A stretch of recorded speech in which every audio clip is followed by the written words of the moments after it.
Alors, mesdames et messieurs, nous allons pouvoir donc continuer cette conférence, même la débuter, puisque vous avez assisté à un petit extrait du document Génération Jackson. Et pour ce faire, bien sûr, j'appelle mes deux invités, Amélie Dalmazo et David Lermite, sous vos applaudissements, s'il vous plaît.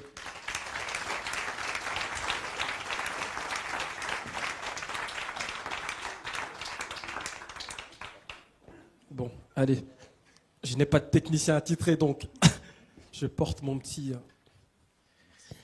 Alors, on va faire une petite biographie, si vous le voulez bien. Amélie Dalmazo, vous êtes docteur en sciences de l'information, vous me corrigez si je me trompe, et de la communication, sémiologue des médias, essayiste et productrice de télévision, pour les studios dissidents notamment. Vous êtes notamment la directrice artistique du COP Meeting, donc, qui est organisé aujourd'hui. En mars 2010, vous avez publié un essai intitulé « Michael Jackson n'a jamais existé ».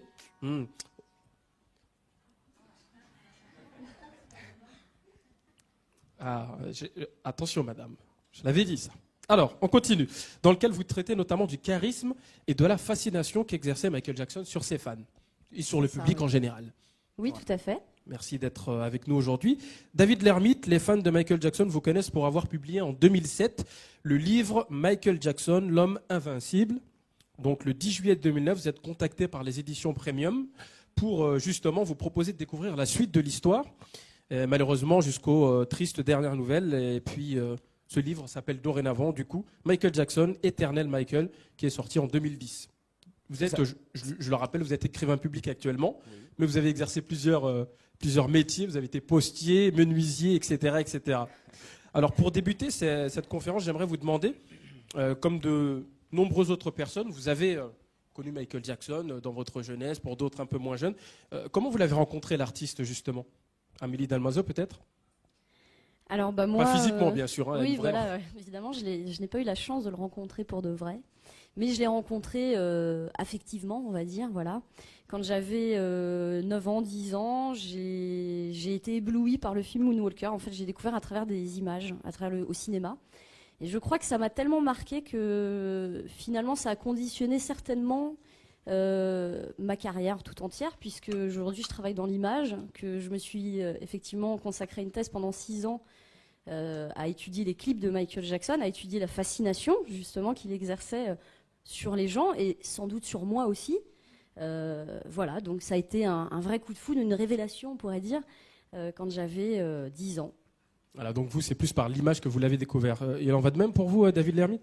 Au niveau de l'âge, c'est à peu près la même chose. J'avais 9 ans, mais je suis un peu plus vieux qu'Amélie, donc c'était à l'époque Thriller. Donc j'ai découvert Michael Jackson avec le titre Beat It.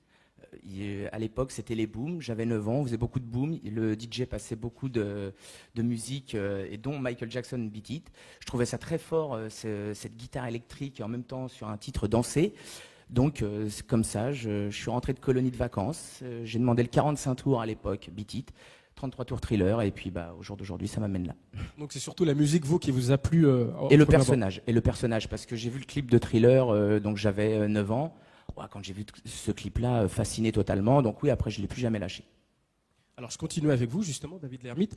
Quelles ont été vos motivations, vous, pour écrire un livre sur Michael Jackson ? Parce qu'on n'écrit pas comme ça du jour au lendemain, vous vous levez, hop, je vais écrire un livre sur Michael Jackson. En fait, il a sorti Invincible en 2001. La promotion a duré 2 mois. Donc moi, entre-temps, je suis devenu papa. Aujourd'hui, j'ai 2 adolescents, mais à l'époque de 2001, j'avais des enfants de 4-5 ans. Donc, qui commençaient à découvrir la musique de Michael Jackson, dont Invincible, puisqu'il sort en 2001. Le problème, c'est qu'au bout de 2 mois, il n'y a plus de promotion, il n'y a plus rien. Donc, ce qui m'a vraiment décidé à écrire ce livre, c'est que j'ai regardé mes enfants, je me suis dit, les enfants qui vont grandir dans les années 2000, ils vont connaître Michael que par rapport aux tabloïds, à toutes les sales histoires qu'on peut entendre, mais regardez l'artiste avant. Donc c'est ce qui m'a motivé à écrire ce livre. Amélie Dalmazo, la même chose pour vous ? Moi, j'ai commencé ma thèse en 2003, donc c'est au moment où il se faisait traîner en justice. Donc précisément, c'est vrai que comme j'étais sémiologue, que je travaillais, je faisais des recherches sur les médias et que c'est ma grande spécialité. Alors sémiologue, peut-être en 10 secondes, sémiologue. Sémiologue, c'est tout ce qui est analyse des discours médiatiques, comment les médias construisent leurs récits et au point de nous influencer parfois dans nos croyances. Voilà. Donc effectivement, mon but, c'était en partie, au-delà de l'étude du charisme et de la fascination, c'était aussi de dire qu'il y avait un lynchage médiatique. Parce qu'à l'époque, Quand on disait ça, les gens nous regardaient avec des gros yeux en disant mais non, t'es pas objectif, c'est parce que t'es fan, c'est mais n'importe quoi. Voilà. Et donc c'est vrai que pour moi c'était important de le démontrer scientifiquement. Voilà, de faire une vraie étude scientifique objective qui, à partir de la sémiologie, qui est une science, effectivement, de dire bah voilà, on est bien dans la désinformation, on est bien dans le lynchage médiatique. Et pourquoi on s'en prend à cet homme, à cet artiste-là? Voilà. C'était ça que je voulais aussi montrer avec ce travail. Alors en 2007, comment vous avez été contacté justement? Est-ce que c'est vous qui avez fait la démarche ou est-ce qu'on est venu vous chercher pour écrire ce livre, notamment vous, David? Ah non, on n'est pas venu me chercher. Moi, je travaillais à la Poste. Donc, on n'est pas du tout venu me chercher. C'est moi qui me suis battu. J'ai fini le premier manuscrit, donc j'avais écrit jusqu'en 2005 à peu près. Le manuscrit, je l'ai fini février 2006. Je l'ai envoyé, je me suis battu pour essayer de le faire sortir. Donc j'ai eu des réponses négatives, j'ai eu d'autres réponses. Il y en a certaines maisons d'édition n'ont pas donné de réponse. Et puis donc, 1 an et demi après, un éditeur qui m'appelle en me disant le manuscrit que j'ai reçu me plaît, il y a du travail dessus. Bon, j'avais envoyé un manuscrit de 350 pages. Donc il m'a dit, ça faisait un petit bout de temps que je voulais sortir un livre sur Michael Jackson. Donc banco, on y va. Donc j'étais vraiment content. Alors comment on fait justement pour écrire un livre sur Michael Jackson sans avoir l'artiste peut-être en direct? Comment on fait? On rassemble des archives, des souvenirs personnels? Énormément. Disons que quand j'ai déménagé, le plus gros carton de la maison, c'était celui de Michael Jackson avec mes articles de presse, mes livres et tout ça. Donc oui, énormément. On rassemble tout ça.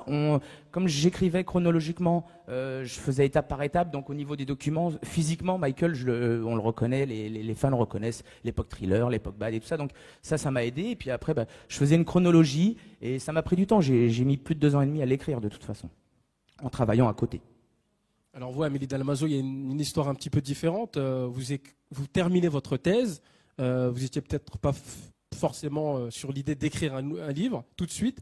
Et qu'est-ce qui vous a justement poussé à l'écrire ce livre?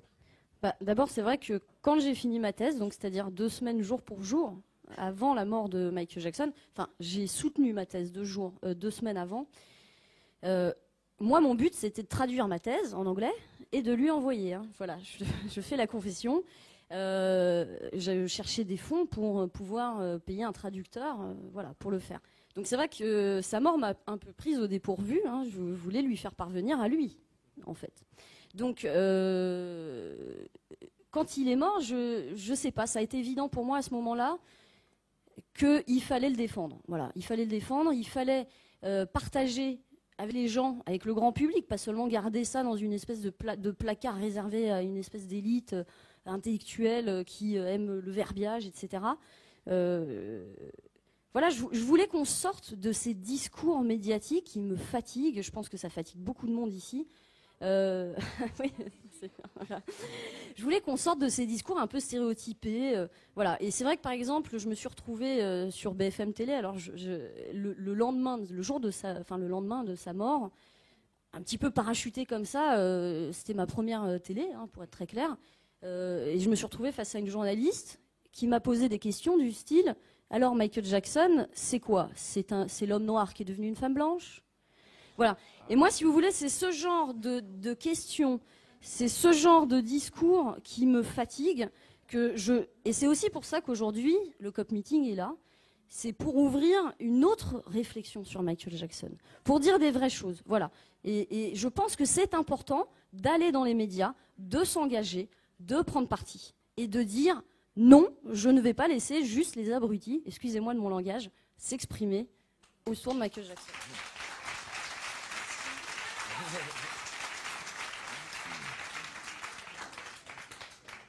Alors on l'a vu en tout cas, Michael Jackson, vous êtes passionné quand vous en parlez. Quel a été l'impact de justement Michael Jackson dans votre vie ou dans vos parcours de vie personnels? Est-ce que ça a changé quelque chose? Étant adolescent, oui. Oui. Par exemple, en découvrant Michael Jackson à l'âge de 9 ans, mon adolescence, j'étais persuadé, par exemple, c'est un exemple, que je ne fumerais pas ou je ferais un peu comme lui, si vous voulez. Voilà. Oui, tout à fait. Bon, je me suis complètement planté, mais donc oui, il a vraiment influencé jusqu'à 17 ans à peu près, vraiment ma manière de vivre. Oui, totalement. Et plus tard? Plus tard, bah non, après j'ai mûri, donc c'était différent. Les histoires de pédophilie sont arrivées. Donc c'est vrai que moi, mon but, c'était de le défendre vis-à-vis de mes proches. Parce que, bon, bah, bien sûr, comme dit Amélie, ce que les médias rapportent, ça rentre dans les oreilles de tous les gens. Et on fait les propres histoires avec ce qu'on entend à la télé. Et c'est pas pour ça que c'est la vérité. Et donc voilà, ça a été un combat, un combat permanent au niveau des proches, surtout à le défendre par rapport à la pédophilie. Amélie Dalmazo. Ah, c'est coupé. On va voir si... 1, 2, 1, 2. Ah, ça marche. Donc comme je l'ai dit, je n'ai pas perçu immédiatement l'impact que Michael Jackson avait eu dans ma vie. Parce qu'effectivement, je l'ai apprécié quand j'étais jeune. Et puis à l'adolescence, je me suis fait rattraper par la pression sociale. C'est-à-dire que je suis passée à d'autres types de stars. Dans mon entourage, on écoutait du rock, c'était l'époque de Nirvana, il fallait écouter du hard rock, donc je me suis mise à écouter du hard rock. Et puis moi j'ai connu Michael avec Bad, donc c'était aussi un album rock. Donc c'est vrai que ma sensibilité, Michael après est parti vers plus à ce moment-là dans le jeu rouge, c'était plutôt du R&B et tout ça, la New Jack. Donc moi c'était pas mon style de musique.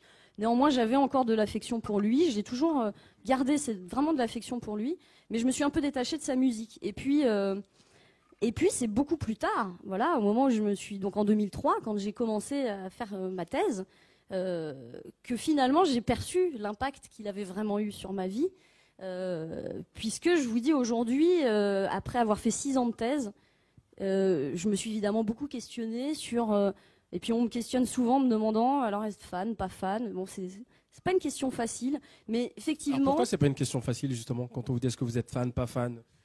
Parce qu'effectivement, je me rends compte que quand même, il a énormément influencé ma vie, au point certainement, encore une fois, d'avoir fait naître chez moi la fascination pour l'image, au point quand même que j'ai fait une thèse sur lui, que j'ai fait un livre ensuite, qu'aujourd'hui je fais ce COP meeting. Donc il faut quand même reconnaître quelque chose. Mais c'est vrai qu'après le mot fan, peut-être la connotation qu'on entend souvent autour du mot fan, le fait que moi-même j'ai étudié le phénomène, que j'ai une vision très, très nette de ce que j'appelle un fan.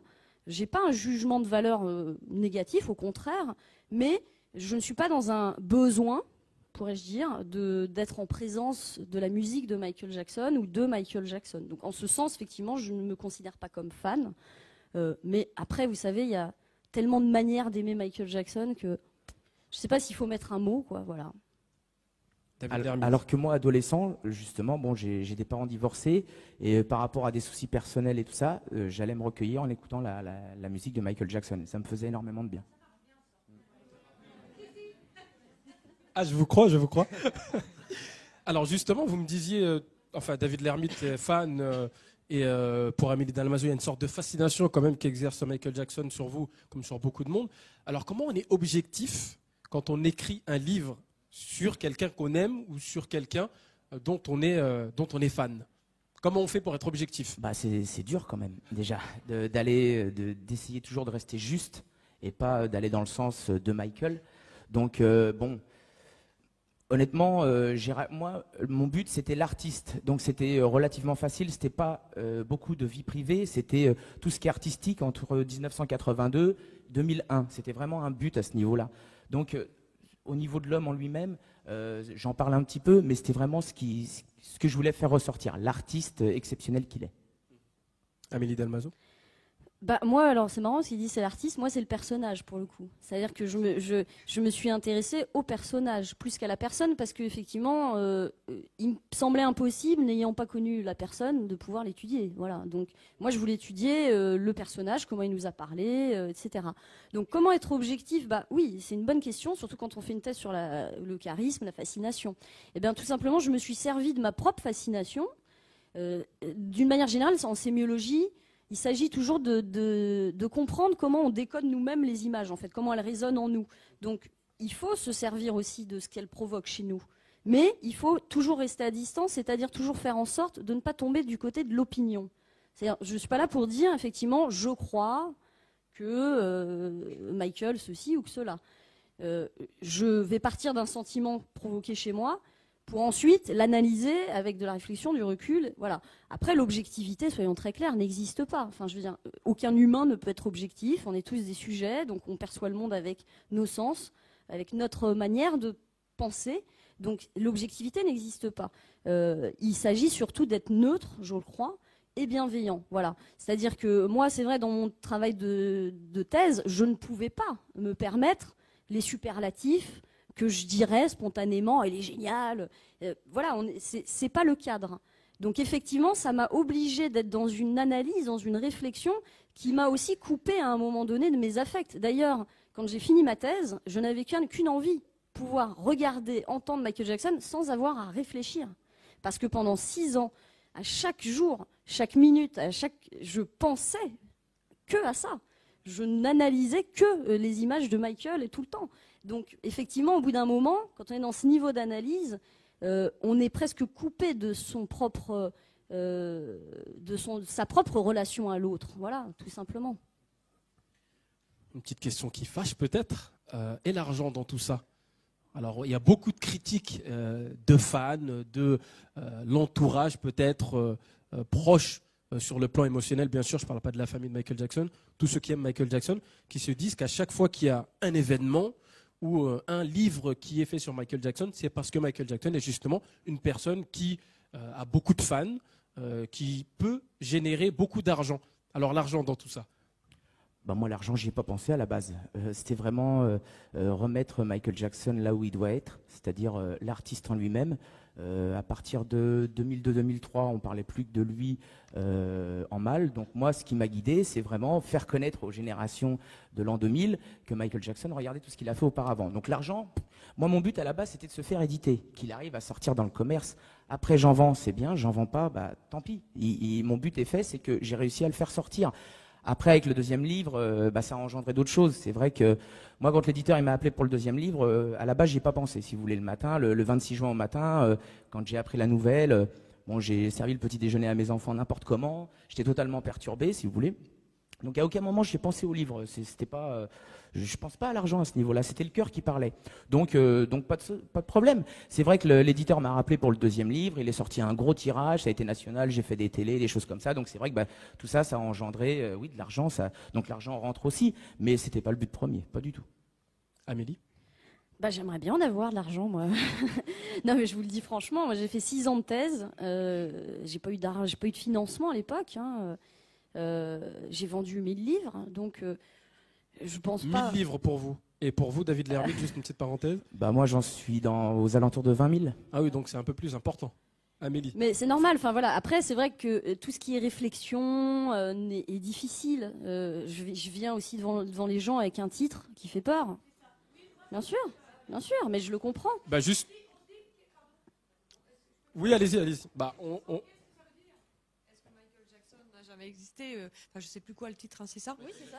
N'a jamais existé. Et c'est vrai que moi, ça m'a fait peur. Hein. Je me suis dit. Mais je comprends. À la base, ça veut dire quoi en fait, l'idée, c'était surtout de dire, voilà, Michael Jackson, c'est un mythe, c'est une légende.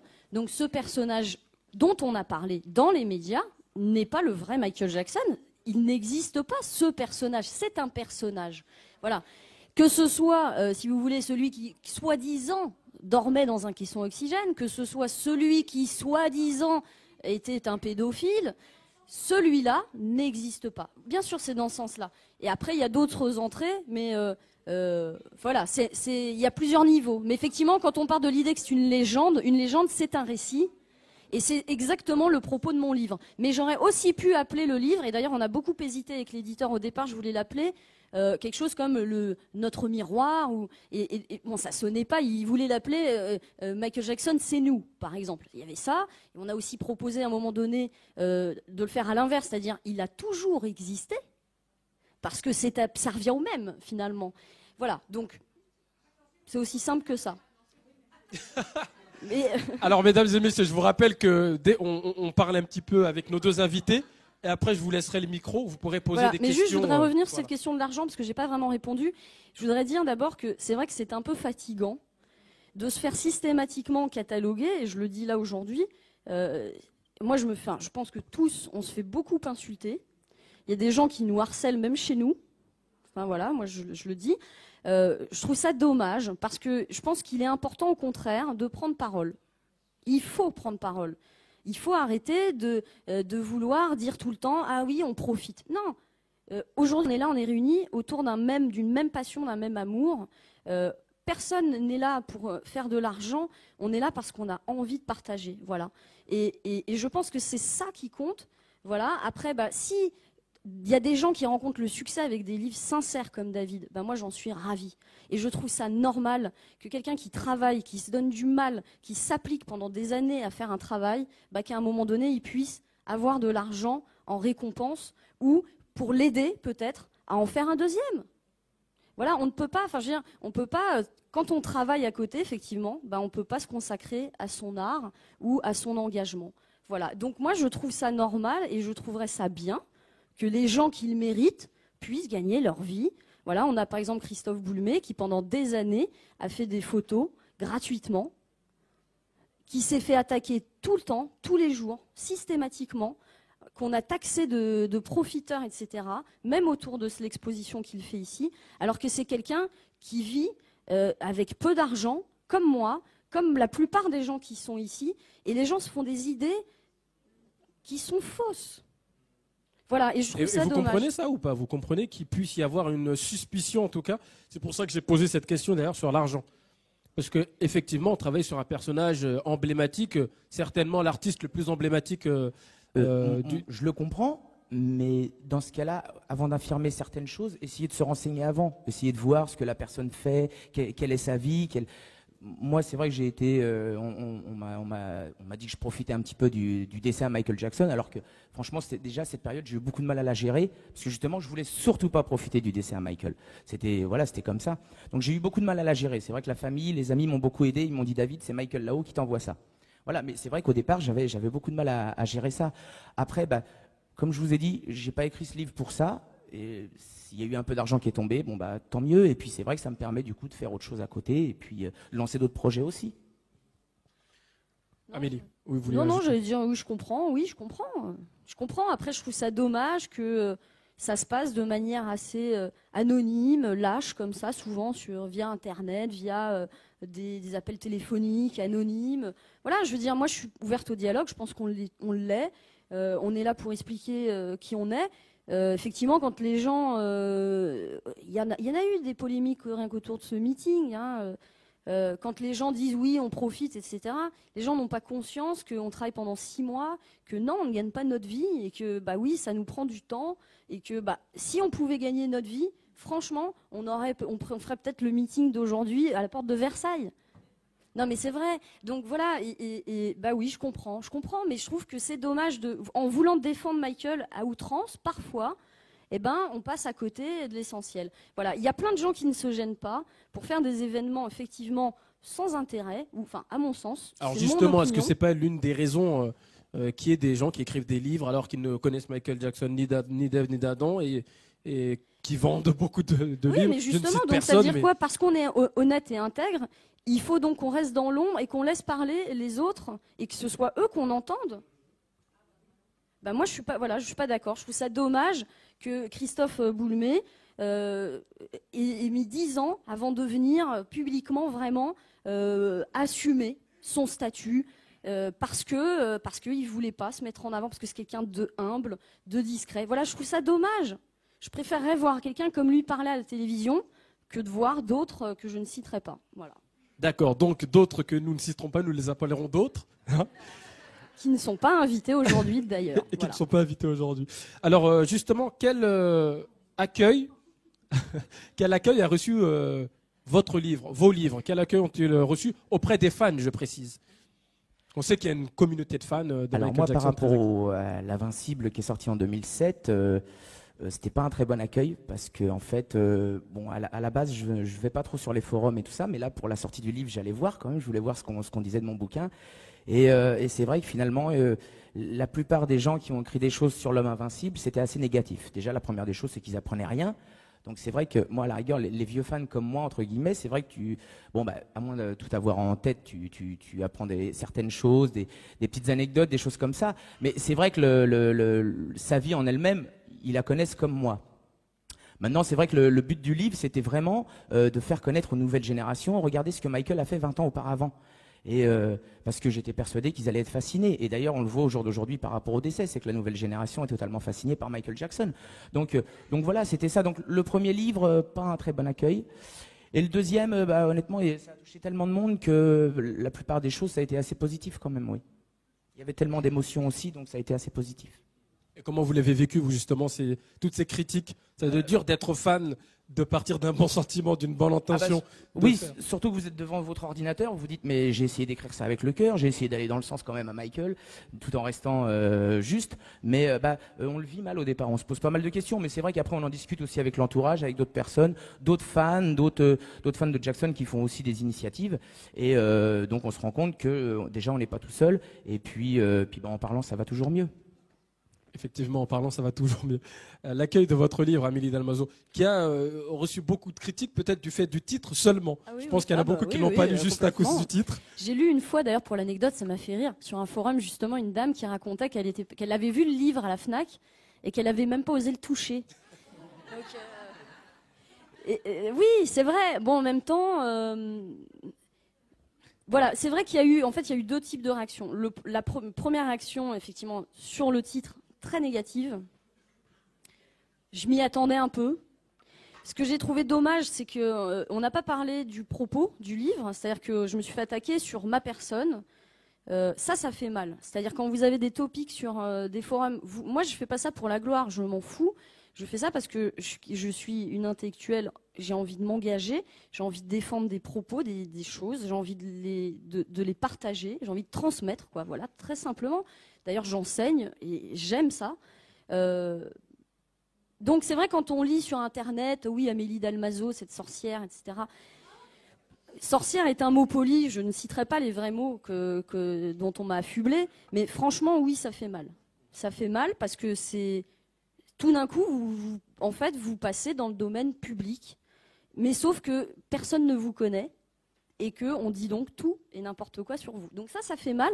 Après, ça m'a beaucoup aidé parce que j'ai eu tellement un bon accueil par ailleurs par ceux qui ont lu le livre. J'ai rencontré des gens extraordinaires. Ce meeting existe aujourd'hui parce qu'il y a eu ce livre. J'ai rencontré David, voilà. J'ai rencontré tellement de gens et des vraies rencontres, voilà, de gens. Mon livre est un livre qui parle de nous aussi, c'est ça. C'est-à-dire quand je dis Michael Jackson n'a jamais existé, bah oui, c'est nous aussi. Et on s'exprime à travers lui et tout le fantasme, toutes les projections qu'on a faites à travers lui, elles disent des choses de nous. Et donc il y a des gens qui l'ont compris ça dans mon propos. Et qui, de fait, sont revenus vers moi avec des réflexions philosophiques, avec des réflexions psychologiques, avec des réflexions métaphysiques. J'ai pas mal d'échanges, de débats. Je suis passionnée de débats et d'échanges, donc j'en suis ravie. Et ça m'a aidée à accepter, parce que j'avais eu peut-être, franchement, 95% de bons retours sur les lecteurs, contre, effectivement, la majorité qui me lynchait, de ceux qui n'avaient pas lu le livre. Donc c'est vrai que, tant pis, je me suis dit, très bien, je préfère avoir 1000 lecteurs qui ont apprécié mon livre, qu'effectivement en avoir peut-être 40 000, mais qui n'ont pas été touchés ou à qui ça n'a pas apporté. Voilà. Vous n'avez jamais regretté de l'avoir écrit, ce livre? Ah non, j'en ai vu des critiques. Non, sur le coup, au départ, je me suis dit, oui, c'était une mauvaise idée, ce titre, négativement. Voilà. Non, moi je l'ai jamais regretté non plus. Le but, c'était de faire connaître Michael artistiquement parlant, entre 82 et 2001. J'espère y être arrivé, et c'était vraiment le but. Donc pas de regret, non. Il y a beaucoup de personnes qui ont profité ça dépend qui, de la mort de Michael Jackson pour publier des choses. Qu'est-ce que vous pensez de ça, vous? Les livres qui sont sortis la semaine suivante son décès, c'est vrai que moi j'en ai eu à foison là. J'en ai pris un. Bon, il y a le mien déjà, Éternel Michael. Mais étant fan, j'achète aussi les bouquins à côté. Il y en a un, le Michael Forever. Si vous voulez, je le prends. Je vois l'homme invincible. Bon, après ça me regarde moi, mais il a changé tous les mots et je vois que l'homme invincible. D'ailleurs, dans son livre, il écorche même mon nom. Il m'appelle Didier Hermite, auteur de l'homme invisible. Oui, je suis rentré en contact avec la maison d'édition en leur disant, mais au moins relisez ce que vous mettez, même si vous piquez les idées, corrigez. Donc après, sinon, tout le monde a envie aussi de faire connaître Michael sous son point de vue aussi, peut-être. Il n'y a pas que des profiteurs. C'est vrai, il n'y a pas que des profiteurs, mais moi je pense par exemple au livre là, qui est sorti récemment de professeur Blanchereau, je crois qu'il s'appelle, celui qui disait que Michael Jackson était un castrat, dont on a beaucoup parlé. Alors je parle de lui parce que c'est un professeur, donc pour le coup c'est un scientifique, et que ça m'embête énormément d'être amalgamé avec un mec comme ça, qui à mon sens ne fait pas de la science. À ce moment-là, en tout Alors cas. qu'est-ce qu'il a fait on peut rappeler pour ceux qui n'en ont pas entendu parler rapidement. Alors, Qu'est-ce qu'il fait comme genre de recherche Il n'a pas fait de la recherche. Il a fait une série d'hypothèses dans lesquelles il affirme que Michael Jackson est possiblement un castrat. Voilà. Mais ça n'a rien à voir. D'abord, la question qu'il pose, c'est-à-dire est-il ou non castrat, n'appelle pas une réponse scientifique, il appelle une réponse d'enquête. Ce qui est très différent. Donc, quand on ne fait pas une enquête, on ne peut pas répondre à cette question. Voilà. Donc, déjà, premièrement, c'est à côté de la plaque. Et ensuite, effectivement, ce qui m'embête, c'est que sous couvert derrière son titre de professeur, il va rendre crédible son propos. Moi, il m'a envoyé son livre avec une petite lettre. Il m'a cité d'ailleurs 2 fois dans son livre. Alors, j'aurais dû être heureuse d'être citée pour une fois, mais bon, là, ça m'a embêté. Voilà, je suis pas citée dans le bon livre, donc c'est dommage. C'est comme ça. Mais effectivement, il m'a envoyé une petite note en me disant, voilà, je vous cite, votre livre j'ai trouvé intéressant, etc. Donc je me demande si aussi, à un moment donné, il n'a pas vu une opportunité de faire connaître sa passion pour les castrats, de faire connaître ses propres terrains d'un centre d'intérêt à travers Michael, voilà. Je pense que c'est aussi basique que ça. C'est que je pense que la science aujourd'hui aussi, en ce qui concerne juste ce monsieur, la science a beaucoup de mal à sortir des armoires des universités. C'est la vérité. Quand vous faites un livre de science, si vous le vendez à 200 exemplaires, c'est un best-seller. Vous imaginez? Est-ce que vous ne pensez pas que c'est dû justement au vocabulaire Alors moi j'ai lu des livres justement traitant peut-être de sujets d'autres techniques sémiologues, mais où on ne comprend pas grand-chose. Même moi, en faisant ma thèse, des fois j'ai envie de me taper la tête contre les murs, soyons très clairs. Et d'ailleurs, moi j'ai écrit ma thèse, alors j'ai beaucoup réécrit le livre aussi, il a été réécrit intégralement. J'ai travaillé avec une éditrice qui m'a aidé à vulgariser plus mon propos. Au bout de 6 ans, que j'avais réécrit 10 fois, j'avais plus de recul, donc elle m'a beaucoup aidé à le faire. Mais effectivement, moi j'ai toujours eu ce désir de vulgariser, de partager la connaissance. Et donc, effectivement, je fais toujours en sorte d'essayer de me rendre compréhensible. Voilà. Et c'est dommage, effectivement, cet élitisme de certains. Voilà. Et puis, est-ce que c'est pas aussi les fans qui... alors là, je vais prendre une comparaison avec les DVD quand on voit un superbe film. Vous avez toujours le petit bonus avec le making-of. Est-ce que justement, votre livre, les fans n'ont pas envie de voir le making-of, n'ont pas envie de voir ce qu'il y a derrière C'est vrai, oui. Je pense qu'effectivement, c'est... Enfin, effectivement, il y a cette peur au départ. Il y en a qui me disent, oui, mais moi, je veux pas savoir comment il fait son tour de magie. Je comprends, c'est tout à fait respectable et c'est tout à fait. Mais alors, bizarrement, moi, plus je l'ai étudié, plus il m'a fasciné.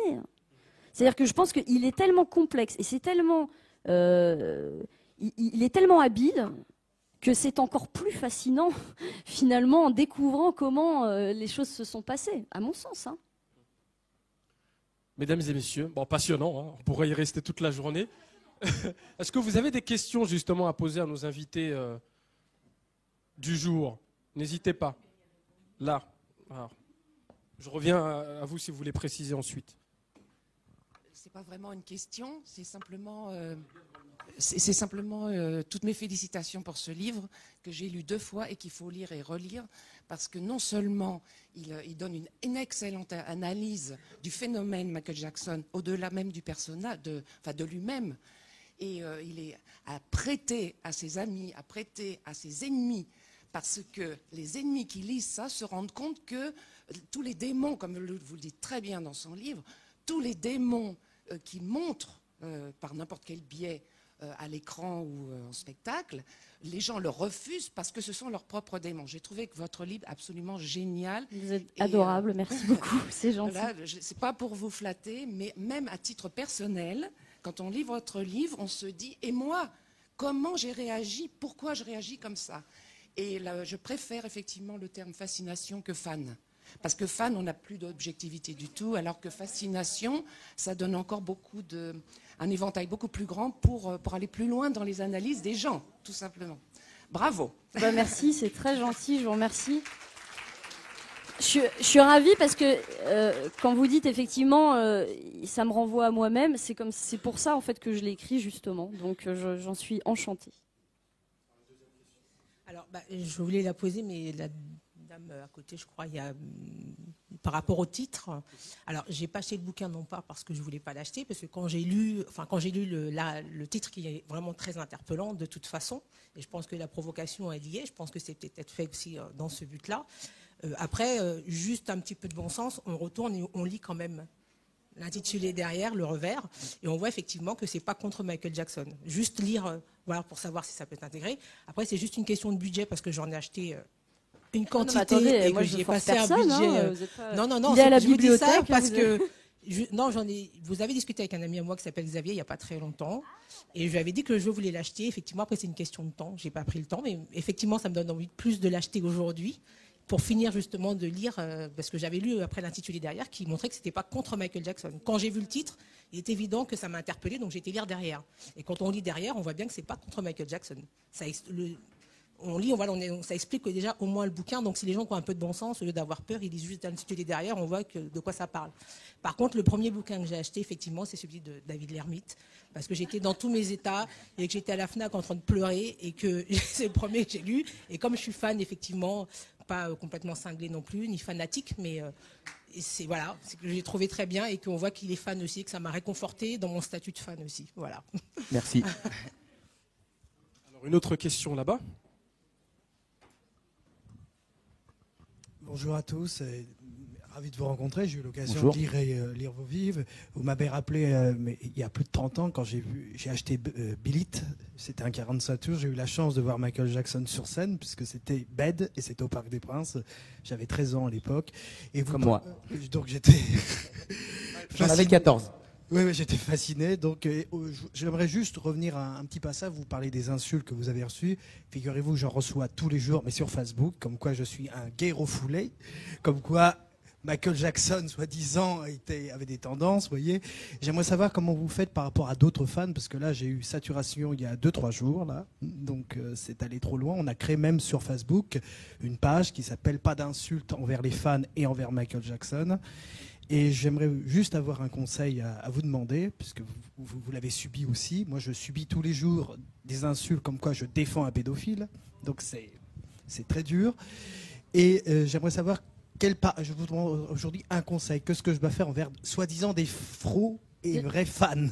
Parce que moi, j'ai juste beaucoup d'admiration pour lui, puisque j'avais 2 chanteurs qui sont plus là aujourd'hui. C'était Elvis Presley et Michael Jackson. Donc, ça a été un grand moment quand sa fille s'est mariée avec Jackson. Donc, j'aimerais savoir quelle parade, parce que là, j'arrive vraiment à saturation. La preuve, j'ai supprimé mon profil sur Facebook quasiment parce que ça a été trop là. Ouais, parce que là, il y a un grand débat. Je ne sais pas si c'est le but aujourd'hui de dénoncer les faux fans qui se font insulter tous les jours.